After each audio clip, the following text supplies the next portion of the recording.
భగవద్బంధువులందరకు హృదయపూర్వక నమస్కారాలు. ఓం శ్రీ రామచంద్ర పరబ్రహ్మణే నమః.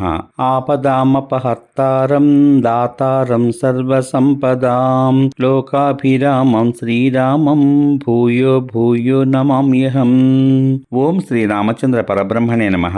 శ్రీ వాల్మీకి రామాయణం బాలకాండం 38వ సర్గ యందలి గల 1వ శ్లోకం నుంచి 24వ శ్లోకం వరకు గల అన్ని శ్లోకముల యొక్క వచన భావసారాన్ని సగర చక్రవర్తి యాగము ప్రారంభించుట అనే కథగా విందాం. విశ్వామిత్రుడు రామునకు ఈ కథ చెప్పి మరల అతనితో ఈ విధంగా అన్నాడు. పూర్వము అయోధ్యాధిపతి సూర్యుడు ధర్మాత్ముడు అయిన సగరుడు అనే రాజు ఉన్నాడు. సంతానం కలగకపోవడం చేత అతడు సంతానాన్ని కోరుకున్నాడు. విదర్భాధీసుని కూతురగు కేసిని సగరుని పెద్ద భార్య. ఆమె మిక్కిలి ధార్మికురాలు, సత్యమునే పలికెడిది. అరిష్టనేమి కుమార్తె. రూపముచే భూలోకమునందు సాటి లేనిది సుమతి సగరుని యొక్క రెండవ భార్యలిద్దరితో కలిసి రాజు హిమవత్ పర్వతానికి పోయి భృగు ప్రస్రవణము అనేది పర్వతమునందు తపస్సు చేశాడు. అతడు తపస్సు చేస్తూ ఉండగా 100 సంవత్సరాలు గడిచాయి. సత్యవంతులలో శ్రేష్ఠుడైన భృగు మహర్షి సగరుని తపస్సునకు సంతోషించి అతనికి వరమిచ్చాడు. ఓ పుణ్యాత్మ, నీకు అత్యధిక సంతాన ప్రాప్తి కలుగుతుంది.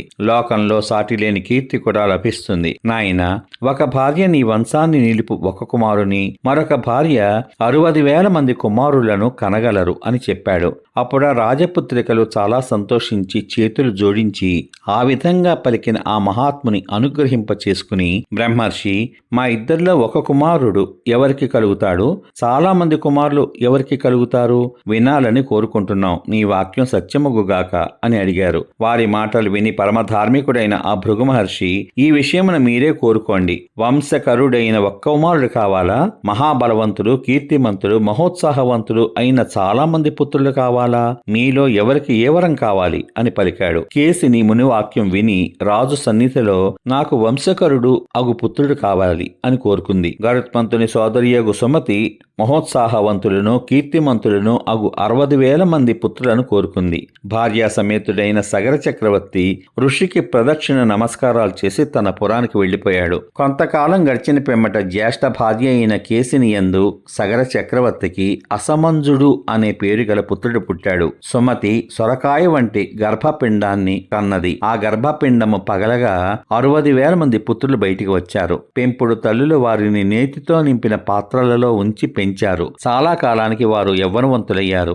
సగరుని 60,000 మంది కుమారులను దీర్ఘకాలమునకు రూప యవ్వనములతో ప్రకాశిస్తూ పెరిగారు. సగరుని జ్యేష్ఠ కుమారుడు ప్రతిదినం చిన్న పిల్లలను పట్టుకుని సరయూ నది జలములలోకి విసిరివేసి వాళ్ళు మునకలు కొడుతూ ఉండగా చూసి ఆనందించేవాడు. ఈ విధంగా పాపకార్యాలు చేస్తూ సజ్జనులను బాధిస్తూ పౌరులకు అహితము చేయడంలో ఆసక్తుడైన ఆ పుత్రుని సగరుడు పట్టణం నుండి వెళ్ళగొట్టాడు. ఆ అసమంజుని కుమారుడు అంశుమంతుడు. అతను పరాక్రమశాలి, సకల లోకానికి ఇష్టుడు, అందరితోనూ ప్రియంగా మాట్లాడేవాడు. పిమ్మట చాలా కాలానికి సగరునకు యజ్ఞం చెయ్యాలి అనే కోరిక కలిగింది. అప్పుడు వేదజ్ఞుడైన అతడు ఉపాధ్యాయులతో కూడా యజ్ఞానుష్ఠానము విషయమున నిశ్చయించుకుని యాగం చెయ్య ప్రారంభించాడు. సమాప్తం. ఇంతవరకు మీరు శ్రీ వాల్మీకి రామాయణం బాలకాండం 38వ సర్గ యందు గల 1వ శ్లోకం నుంచి 24వ శ్లోకం వరకు గల అన్ని శ్లోకముల యొక్క వచన భావసారాన్ని సగర చక్రవర్తి యాగము ప్రారంభించుట అనే కథగా విన్నారు. రేపటి భాగంలో శ్రీ వాల్మీకి రామాయణం బాలకాండం 39వ సర్గ యందలి గల 1వ శ్లోకం నుంచి 25వ శ్లోకం వరకు గల అన్ని శ్లోకముల యొక్క వచన భావసారాన్ని యజ్ఞాశ్వమును దేవేంద్రుడు అపహరించుట, సగరుని కుమారులు యజ్ఞాశ్వమును వెదగుచు భూమిని భేదించుట అనే కథగా వింటారు. ఓం శ్రీ రామచంద్ర పరబ్రహ్మణే నమః. శ్రీరామ రామ రామేతి రమే రామే మనోరమే సహస్రనామ